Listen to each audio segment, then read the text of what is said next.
Bink and Gollie.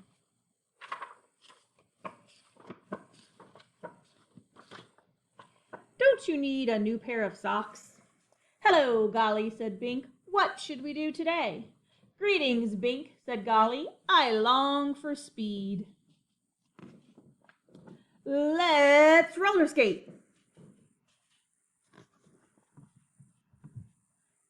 Eccles' Empire of Enchantment Bargain Bonanza. So they're going to go to the store. I do need a new pair of socks, said Bink. Let's go inside. Hello, said Bink.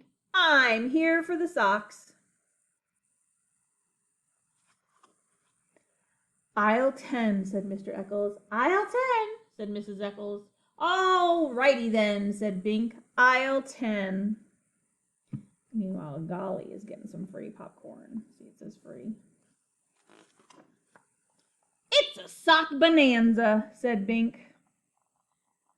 Indeed it is, said Gollie, an extremely bright sock bonanza. I'll take this pair, said Bink. Bink, said Gollie, the brightness of those socks pains me. I beg you not to purchase them. I can't wait to put them on, said Bink. I love socks, said Bink. Some socks are more lovable than others, said Gollie.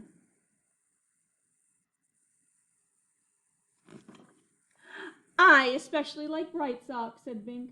Putting socks on is hard work, said Bink. I'm hungry. Maybe Gollie is making pancakes. Hello, Gollie, said Bink. Do I smell pancakes? You do not, said Gollie. Will I smell pancakes? Said Bink. Perhaps it is a compromise is in order, said Gollie. What's a compromise? Said Bink. Use your gray matter, Bink, said Gollie. You remove your outrageous socks, and I will make pancakes.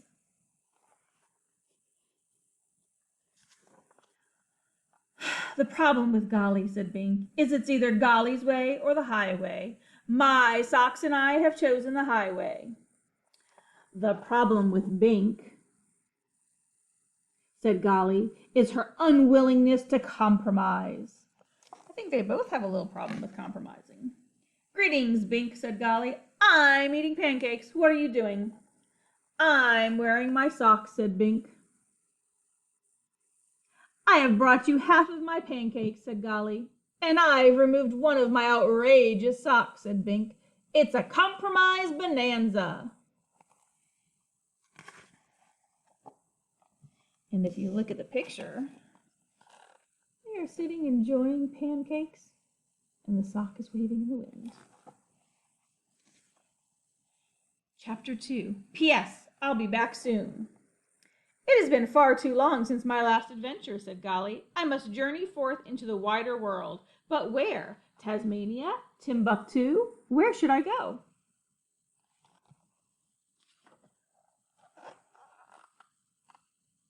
The finger has spoken. So see here, the finger is pointing to the Andes Mountains. To whom it may concern, I am on a journey. Thus, I am unable to answer the door. P.S. I'll be back soon. I am baffled, said Bink. Am I whom? Knock, knock, knock. I cannot talk right now, said Gollie. Why not, said Bink. Because, said Gollie, I am high in the pure air of the mountains. Well, all righty then, said Bink.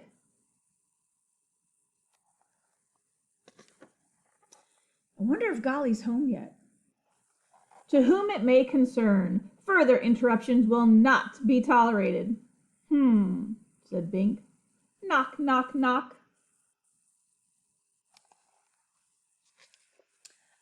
Please, said Gollie, have you not read the sign? I read it, said Bink. Aren't you hungry? Not at all, said Gollie. Not even a little, said Bink. Not even a little, said Gollie. Is Gollie really climbing the mountain, or is she using her imagination? Not even a little bit hungry, said Bink. I don't believe it. Bink, I implore you, do not knock. What does implore mean? Said Bink. Knock, knock, knock. Bink, said Gollie, you must let me journey. But I brought you a sandwich, said Bink.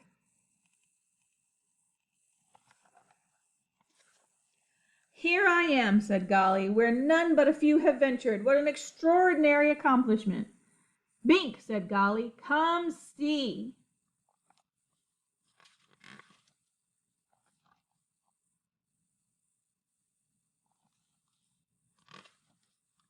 Chapter 3. Give a Fish a Home.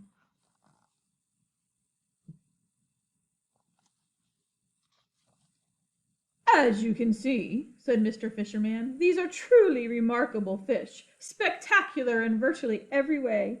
Marvelous companions, marvelous. Each one deserves a good home. I'll take that one, said Bink.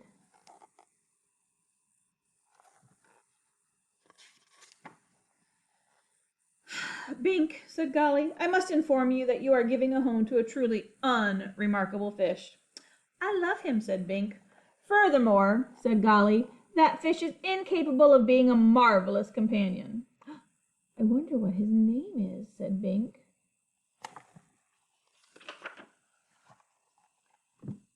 Greetings, Bink. Would you like to join me for pancakes?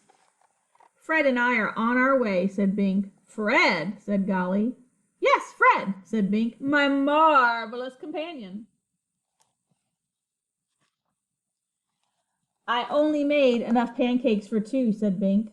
Fred can share with me, said I'm sorry. I only made enough pancakes for two, said Gollie. Fred can share with me, said Bink. I only have 2 chairs. Oh, Fred doesn't need a chair, said Bink.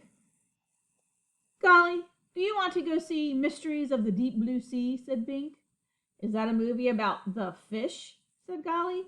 It is, said Bink. It's a movie about the fish.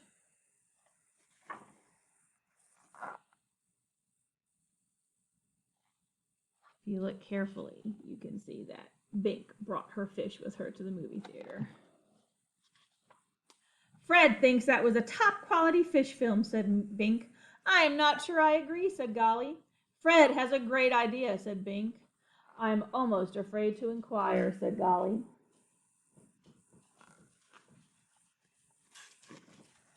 Fred wants to roller skate, said Bink. Fred longs for speed. Fish know nothing of longing, said Gollie. Some fish do, some fish long. Hey, said Bink, wait up for me and Fred. Don't be afraid, Fred, said Bink. Oh, no, said Bink. Help, said Bink. Poor Fred is flying through the air. Golly, said Bink. Uh-oh. His little glass bowl has broken. What are you doing? She's putting Fred in her pocket. Do we think that's going to work? Step aside, said Gollie. Wait, said Bink. Where are you going? Gollie takes off, and Bink says, Help! Give me back my fish! What have you done with Fred? What did Gollie do?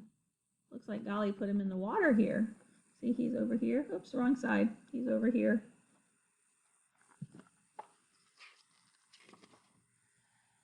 I have saved Fred's life, said Gollie. How can Fred be my marvelous companion if he's in the pond, said Bink. You can come and visit him, said Gollie, if you feel the need of a marvelous companion. I think you're jealous of Fred, said Bink. Gollie, said Bink, use your gray matter. Don't you know you are the most marvelous companion of all? Really, said Gollie.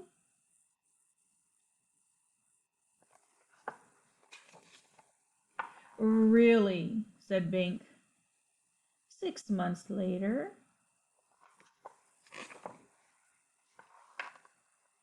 Look at that. They're ice skating on the pond, and there's little Fred right there underneath. The end. I hope you enjoyed the adventures of Bink and Gollie, my friends.